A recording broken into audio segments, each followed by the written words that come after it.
Pinapahinga na ng Thunder yung iba nilang player dahil secure na nila ang number 1 seed dito sa West. Isang talo na lang kasi sa Lakers dahil sa tiebreaker pwede nilang makuha yung number 1 spot at mag-petics. Maaga yun sa inaasahan dahil halos 3 linggo pa bago matapos yung regular season at pumasok yung playoffs.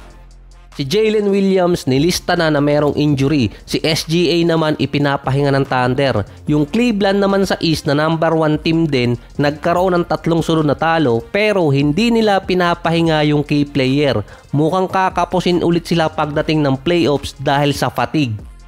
Ito kasi yung iniiwasan ng Thunder na magkaroon din ng fatigue yung mga player nila. Na-meet na kasi ni SGA din yung minimum games para sa award, 66 games.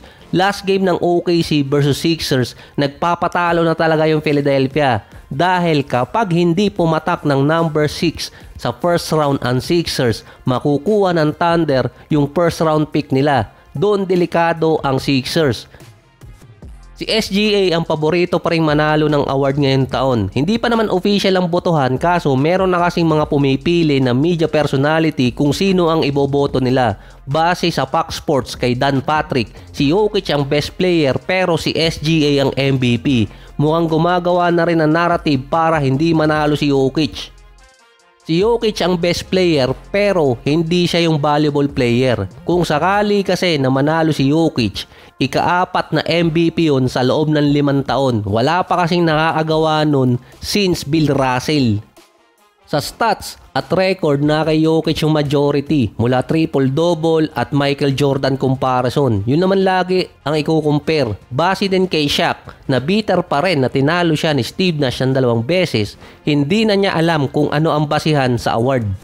Pati siya naguguluhan na. Dati sinabihan niya ng harap-harapan si Jokic. Ngayon naman ang sinabi niya, ang MVP ay para sa isang best player. Hindi kukunin kung sino ang best player ng isang best team. Sa technicality, si SGA ang best player na nasa best team. Si Jokic naman ang best player sa buong NBA kung nasa narrative.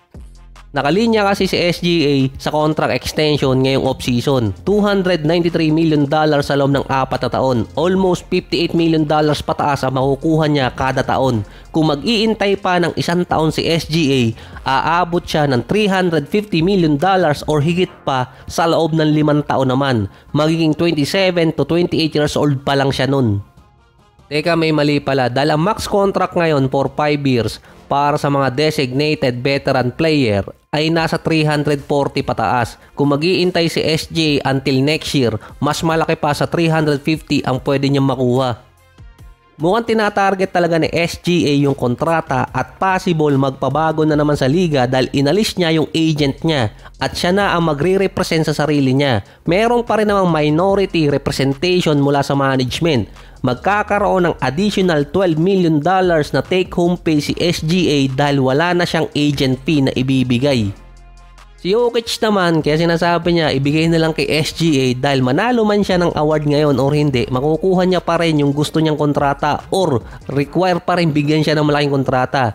Dahil 5 years, $400 million ang magiging eligible dito kay Jokic. Regardless, manalo siya or hindi ng MVP award dahil lagpas na siya ng 10 years. Siya ang magiging highest paid player sa NBA pagdating nun at kung sakaling ibigay sa kanya ng Nuggets. Yung $400 million na yon, mga take-home pay ni Jokic nasa $200 million. Kaltas na dun lahat ng pwedeng kaltasin. Marami pa rin pambili ng kabayo yon. At isa pa, pwede kasing papirmahin si Jokic ng mas maaga para mas mababang kontrata ang ibigay sa kanya.